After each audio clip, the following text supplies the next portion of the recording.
girlfriend. Best friend. Best friend. Girlfriend. Best friend. Girlfriend niya. Best friend! Ito na ako. Hi, ate.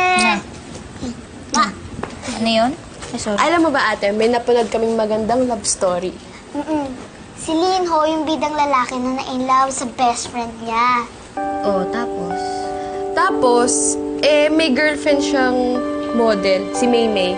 Kaya yon si Linho, kailangan niyang mamili.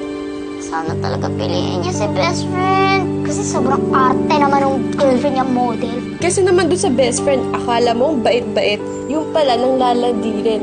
Tapos, inahas niya pa si Linho dun sa girlfriend. Kasi naman, pangit ng ugali ng model niya girlfriend. Ang arte. Mas mabait pa si best friend. Paano mabait? Inahas nga siya.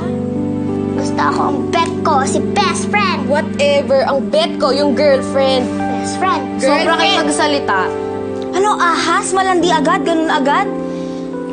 Palibasa, hindi nyo man lang inalam kung mabigat na ba yung pinagdaanan ng babae? Kayo kasi basta pag in love, akala nyo happy lang, happy lang. Hindi eh. Masakit yun. Mahirap yun. Nak, yung kaway mo. Tay. Okay ka lang? Oo nga ate, parang affected ka. Don't tell me nakarelate ka sa kanila ha. Hindi! Oh. Hindi talaga. Ganun lang talaga yung eksena ng kinunan kanina sa taping. Parang taas, ha? Taas. Ako na naman.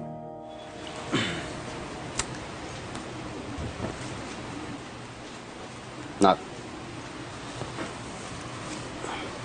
Bakit po? nakita ko kasi yung reaction mo kanina dun sa pag-uusap niyo ng mga kapatid mo. Parang kakaiba. May problema ba? Si Brian? Ha? Sabi ko na nga ba eh. O ano bang ginawa na naman sa'yo ng amboy na yan? Ay, wala po. Kung makareact naman kayo. Ba't di ako magre-react? Eh, ganyan yung itsura mo. Nag-I love you po siya sa akin. Tay.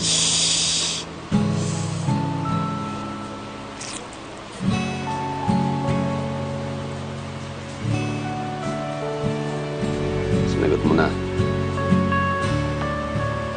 Promise po, hindi. Sabi ko, pag-isipan niya kasi may ibang tao pong involved. Sa bagay, hindi maganda yung masaya ka nga pero meron ka naman nasasaktan na ibang tao.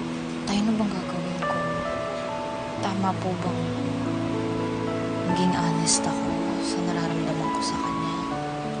Hirap na yung kalagayan mo, no? Sa bagay, anak, kung talagang para kayo sa isa't isa, siyempre gagawa naman ng paraan si Brian. Tapos ikaw ang pipiliin niya kung hindi talaga kayo para sa isa't isa. Ganon talaga rin. At huwag ka mag-aalala dahil may darating at darating na para sa'yo. Tingnan mo kami ng nanay mo. Hindi ako ang first love niya, na. Pero ako ang true love niya. Uy, bakit hanggang ngayon tampo pa rin kayo sa kanya?